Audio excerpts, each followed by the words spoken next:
It's 5 o'clock. If you'd please give your attention to the emergency evacuation procedures, please. Before we get started, let me read the emergency evacuation procedures. In the event of an emergency evacuation, an alarm will sound.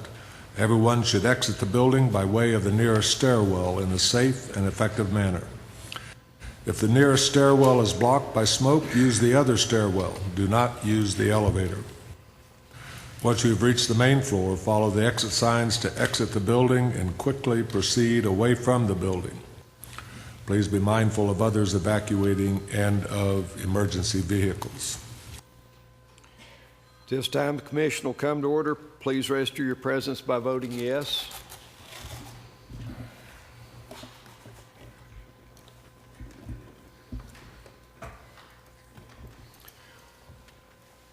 Mr. Eckert, it's roll call. Thank you. Mr. Chairman, we have 18 present, 3 absent. 18 present, 3 absent. We have a quorum. Commissioner Hedrick has a conflict. The other 2 commissioners I haven't heard. Madam Clerk, if you'll read the call of the special call meeting.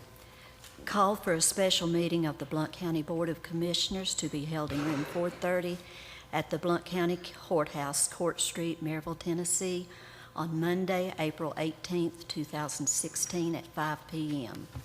I, Mayor Ed Mitchell, pursuant to and in accordance with the authority vested in me by Tennessee Code Annotated 5-5-105, hereby call the Board of County Commissioners of Blount County, Tennessee, to meet in special session on the 18th day of April, 2016, 5 p.m. for the following.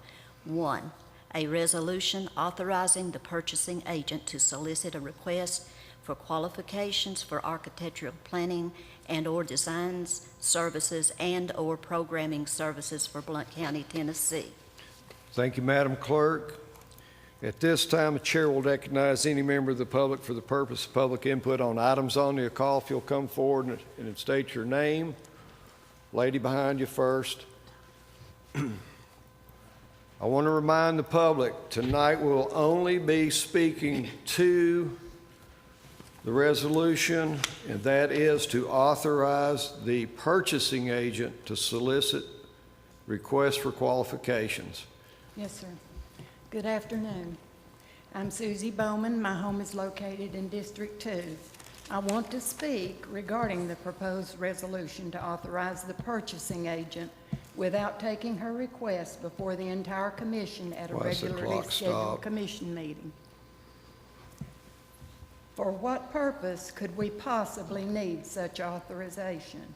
If this involves any proposal to increase size of Blount County Jail under the pretense of reducing overcrowding conditions, the tax-paying citizens of Blount County shouldn't be expected to foot the bill for any capital expenditures associated with voluntarily housing state and federal prisoners when it's quite clear that the only action necessary to reduce overcrowding conditions would be to cease housing any and all voluntary state and federal prisons in the Blount County Jail. I understand Blount County taxpayers paid $95 for a jail overcrowding study. While that amount seems extravagant in itself, I believe tax-paying citizens deserve a public hearing to discuss the findings of this overly Ms. Bowman, expensive we need to speak to tonight's resolution, not about the ILLP study. Thank you. Okay. This commission board actually needs to concern itself with the risk of Blount County being unable to pay for incompetent overspending and the failure to significantly reduce our overburdensome debt. Please carefully consider what I've said. Thank you, Ms. Bowman. The gentleman right in front, if you'll come forward, sir, and introduce yourself. Fred Anderson, 2nd District.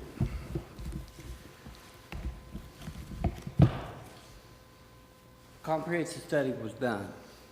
We're not here to debate the That's study, exactly sir. right, but we are here to discuss, and let me get it correct, a resolution authorizing the purchasing agent to solicit a request for qualifications for architectural planning or design service and/or programming services for Blount County, Tennessee. The study says an expansion was not necessary. Second thing, it says and/or. Those two words right there constitute an ambiguity of this special session. There is no called and there is no concise set as in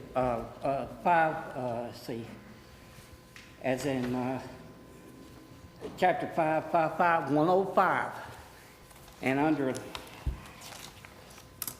section 2, the call or notice shall specify the objects and purposes for which such special session is called, and no other business but that embraced in such call shall be transacted during such. The prescriptions apply only to the county having to bring up everything that involves this study, whereas the on this special call meeting does not state any specificity of what the comptroller, and if you read it straight out, it gives the purchasing agent free rein to conduct and hire anybody that they want to do whatever they want to, whenever they want to, and we pay for it blindly. No. Number 2, a jail annexation. The people of Blount County do not want a penal colony in Blount County, and that is precisely what you're setting up. Get rid of your federal prisoners, get rid of your state prisoners, and you won't have to add on to your jail. Thank you. Next person, please. There was a lady right on the same row as Ms. Bowman.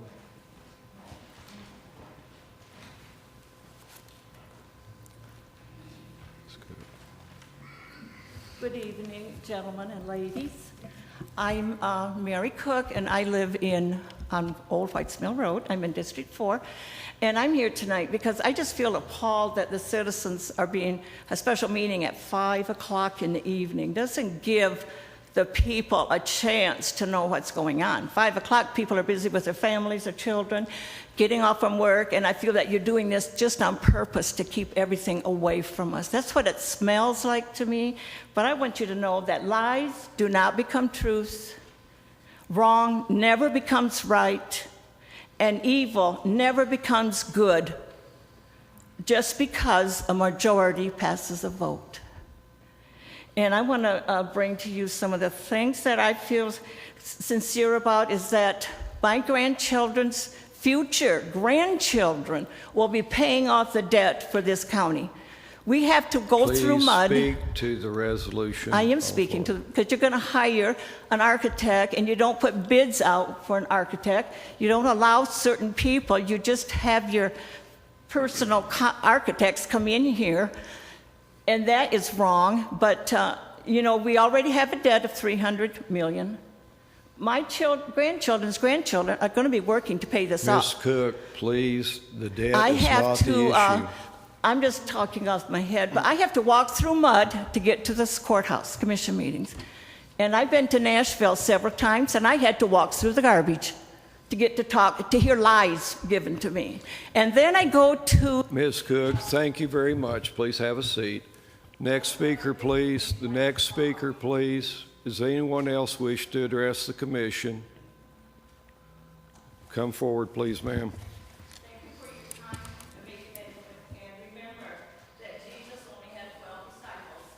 He died for Ms. us Cook, to give please. us hope, eternity, and honesty. So I hope you people in your heart to think about the people in the community first. Ma'am, if you'll give your name, please. Marilyn Willix, I'm in District 8, and Shame on all of you who have participated in the cover-up of the jail study that the taxpayers paid $95,000 for. Ms. Jeffries, we're I not here to understand, discuss the study tonight. and I ma'am. would appreciate it if you would not be so rude to the public and to the lady commissioners. I have a duty to have you speak I to the matter at understand, hand. and we have a duty to be heard. We represent the Continue. taxpayers, which you seem to have forgotten all about. Now, the people don't want this jail study, and I understand that you have been heard telling other commissioners that they're going to be sued if they do I not have vote not for this told- jail well, this is what I hear out in the public. And I'm here to tell you from what I hear in the public, you're going to be sued if you do vote for it. So take that into consideration. I think there is a sunshine law, Mr. Moon, and I would appreciate seeing you be more courteous to the ladies on this panel. Thank you. Anyone else wish to address the commission? If you'll come forward, sir. Ma'am, the lectern is blocking. No, come forward. You're the person, but I couldn't see anything but about that much of your I was head. going to say, man. Hi, my name is Patricia Nunberg. I'm in District 4. My understanding is this resolution that you're going to be voting on is related to the jail system situation. And I kind of think that the public should have an input, like maybe they should vote on this. My understanding is if you hire an architect, it'll be $2 million. I think the public should know what types of financing this might result in if you do hire an architect. So my suggestion is, can we have it on a ballot so that the people have an input? Thank you very much. Anyone else?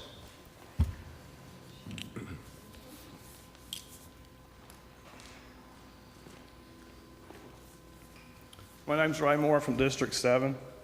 I want to thank the Sheriff's Department, all veterans that are here for their service, but I am against this resolution. I don't think this is right for the county. Thank you. Anyone else? Troy Ball, District 7. I don't have a prepared speech, but we'll talk about this resolution. We're talking about the fact that we're going to put out a RFQ or RFP looking for purchasing because we have to maintain certification for a jail. You're trying to, in this resolution, the idea here is to supposedly placate the TCI, which is a toothless organization. It can't force you to build a jail. And if it's Blount County's intention not to build, in the last BCCP meeting, a commissioner had tried to give the option to remove that language, and it would only seek for programs. That that died for a second. So really think about that you guys are being told you're going to put out an RFP to potentially spend money to keep TCI or other organizations from forcing us to decertify jail. They can't do anything like that. So if you really don't want to build, and this resolution has that language in there, somebody might want to think about amending that resolution to where you're only looking at programs or other type things instead of expansion. Thank you. Anyone else?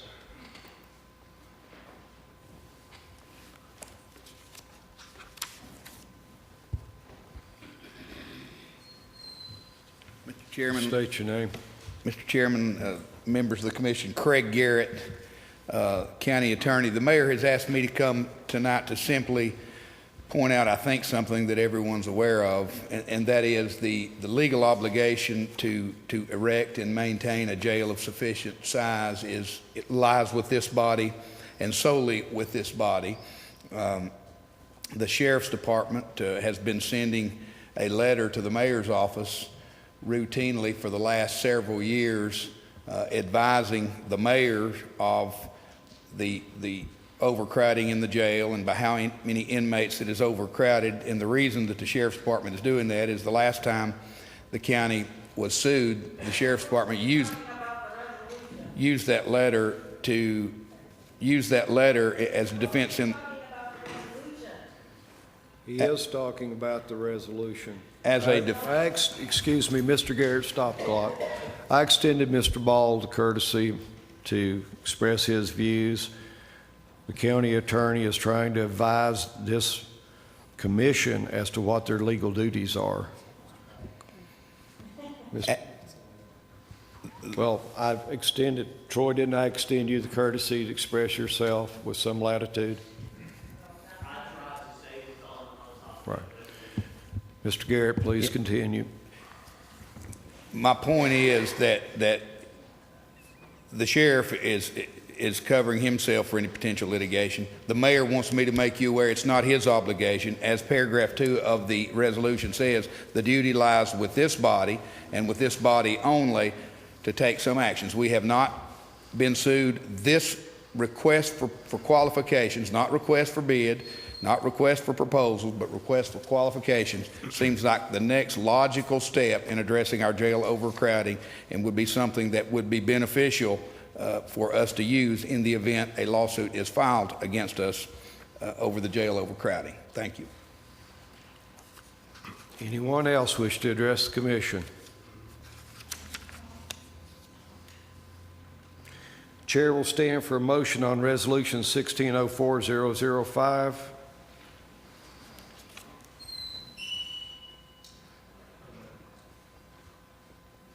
Commissioner Caskey moves. Is there a second?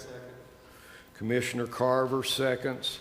The motion is to adopt Resolution 1604-005. Commissioner Monroe, you're recognized.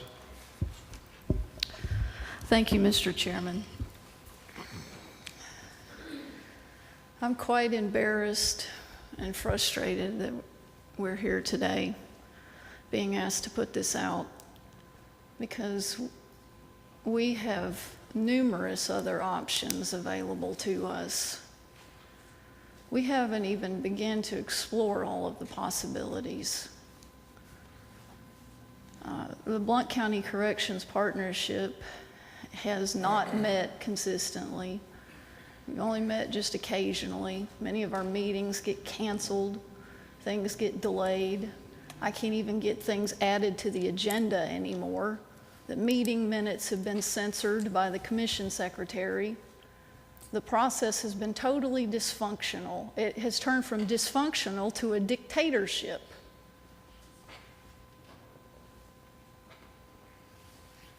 I would like to remind this commission of something. It wasn't too long ago that we saw on the front page of the newspaper that the sheriff told us that he was not asking us for an expansion of a jail. Front page. And guess what? We're here today and the sheriff is still not asking us for an expansion of the jail. Why are we doing this?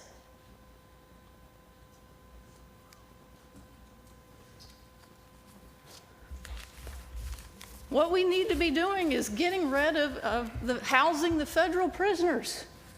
The study that was covered up said we lose money on it. And it says the only way we can make money is to overcrowd and understaff the jail, which is what's been done. Then we couldn't even have a public discussion on the final report.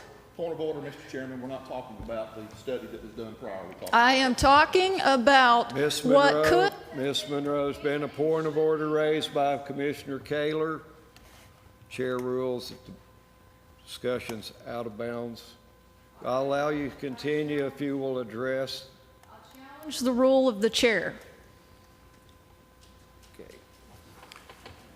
The chair ruled that the discussion was out of order.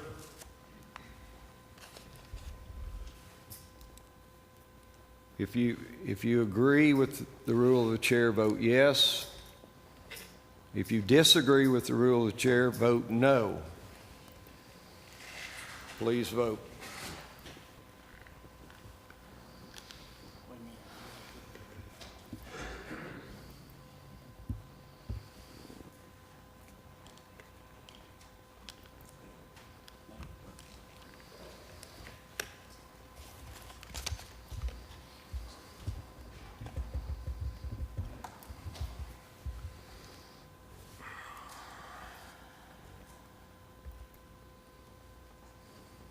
Mr. Chairman, we have 12 voting yes, 6 no, 1 abstain. 12 yes, 6 no, 1 abstain. The ruling of the chair stands. All The right, chair will now recognize any other member for the purpose of discussion on Resolution 1604005. Commissioner Cole, do you seek the floor? You're recognized. Yes, I'd like to ask the chair if it's possible to hear from the sheriff whether, If you have a question pertaining to the resolution that would require the sheriff's answer, please ask it through the chair.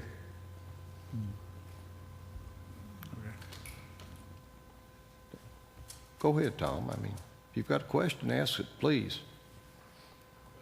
Let me recognize, you turned your mic off. Hold on. You're recognized.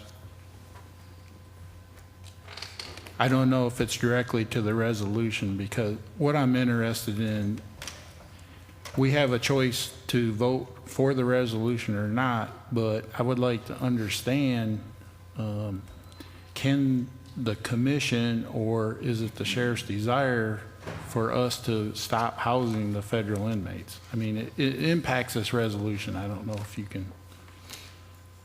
Sheriff Barong, if you'd just come up and make a brief statement.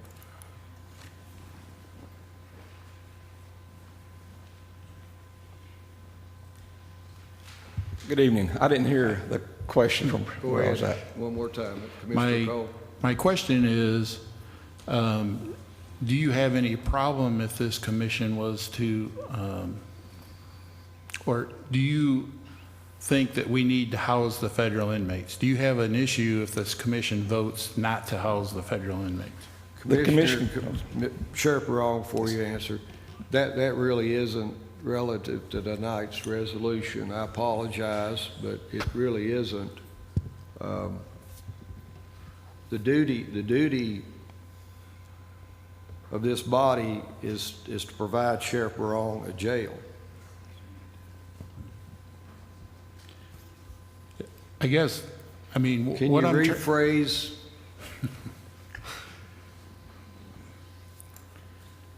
Well, for me, it's an impact whether I voted for this or against this. I'm trying to find out, or I believe there's some other options too without approving this motion. So I'm trying to, I was just trying to get some input to understand that. Sheriff Barong, you're recognized. Whether we house federal prisoners or not is my decision that I have the authority to make. I've chosen to do that, and what people forget is the $35+ million we have taken in play since we started this in the early 2000s. Even if I took the federal prisoners out, and we've reduced, at one time we had under 180. Last time I looked the other day, I think we had 80 federal inmates, which since the per diem rate went up, is consistently giving us revenue.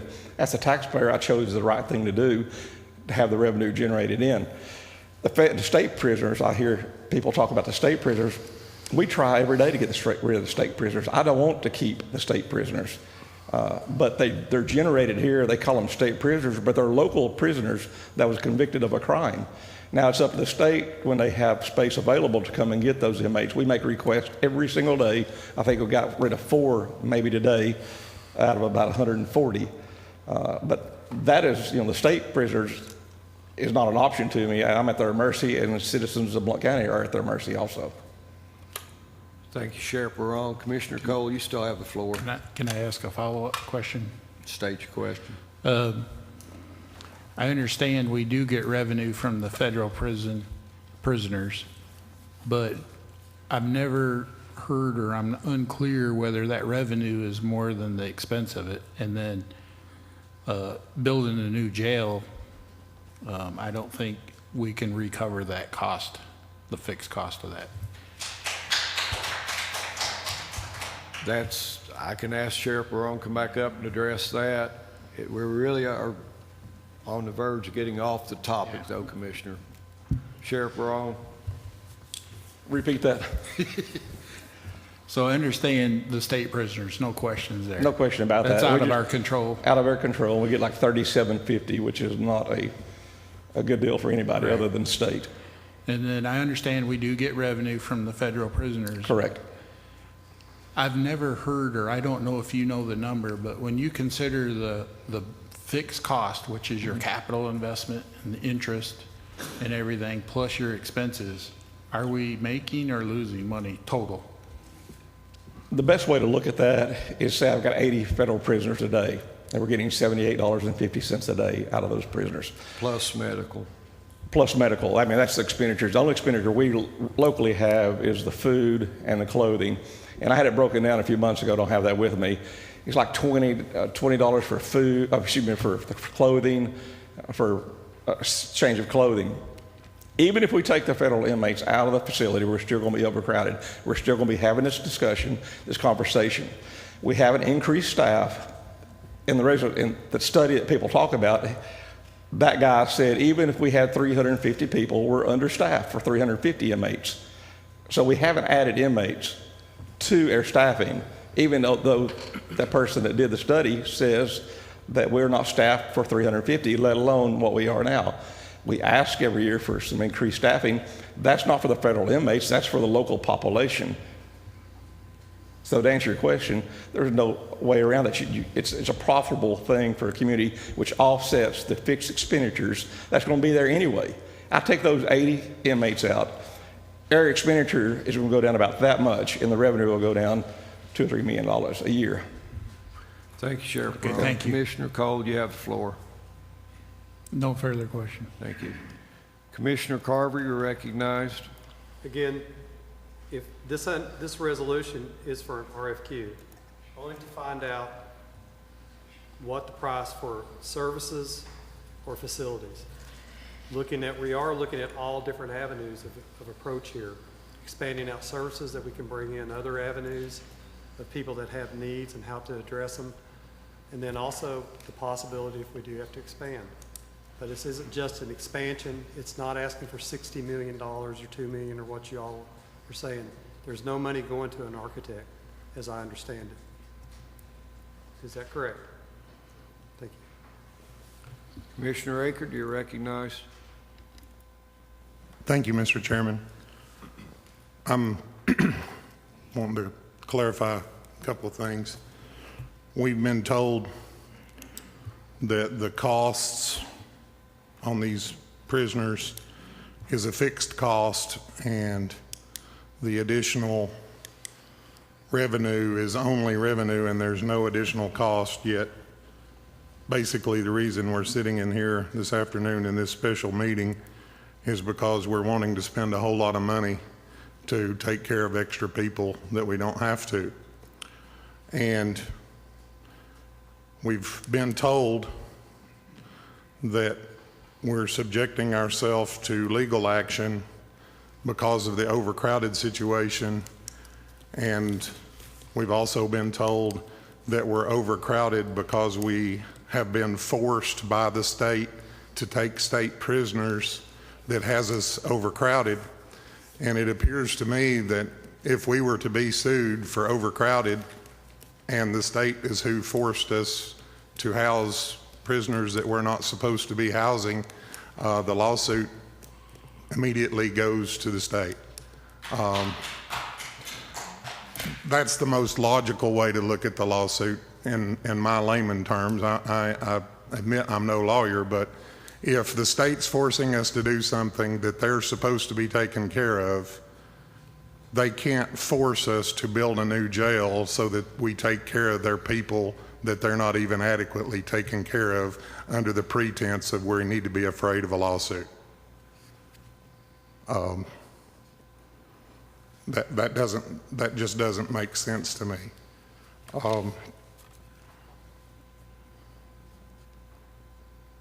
They are assuming liability in their refusal. If we're making the request, we're doing our due diligence to have them removed from here. We're in an overcrowded situation, then the liability switches to them if we've done our due diligence and made the request that they be transferred to where they're supposed to be. Thank you. Commissioner Monroe, you're recognized.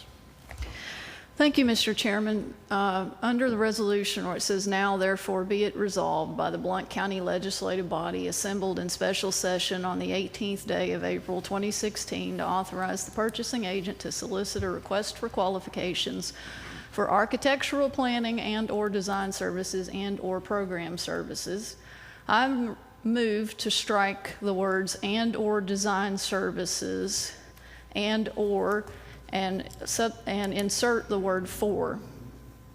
For design services. After planning, excuse me, I'm sorry, I'll lean up. After the word planning, your motion to amend is to strike and/or and make it for design services. Is that No, correct? and/or, strike and/or design services and/or, and replace all of that, inserting the word "for," so it would read "for architectural planning for program services." We have a motion to amend to strike and/or design services and/or and insert the word "for." Yes. Is there a second?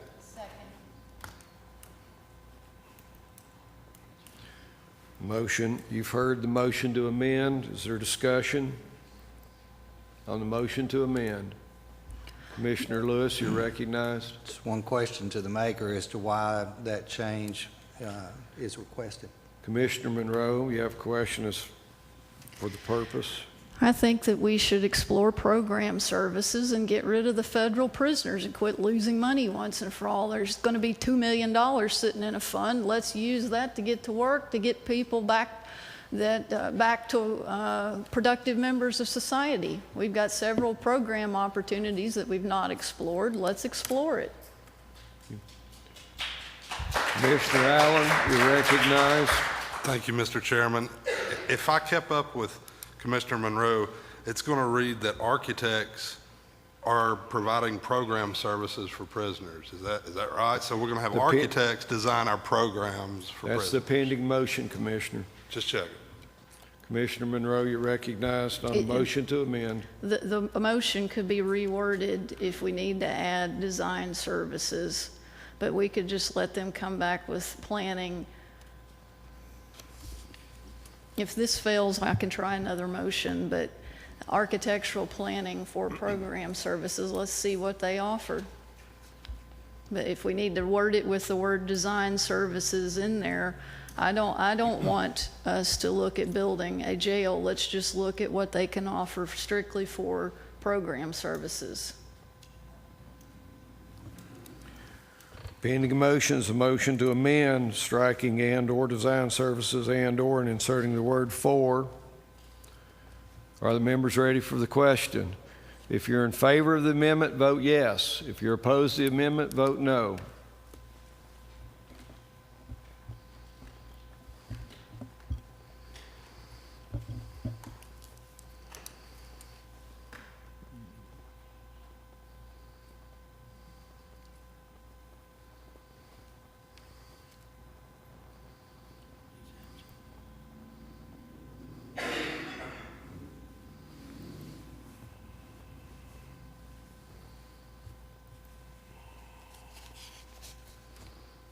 Six yes, 12 no, 3 absent. The motion to amend fails. Pending motion is to adopt Resolution 1604005. Are the members ready for the question? Vote yes to adopt the resolution. Vote no not to adopt the resolution.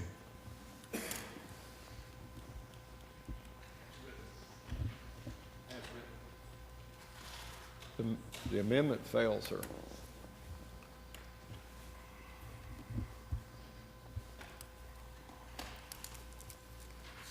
Mr. Chairman, we have 12 voting yes, 6 no, 3 absent. 12 yes, 6 no, and 3 absent. The resolution's adopted pursuant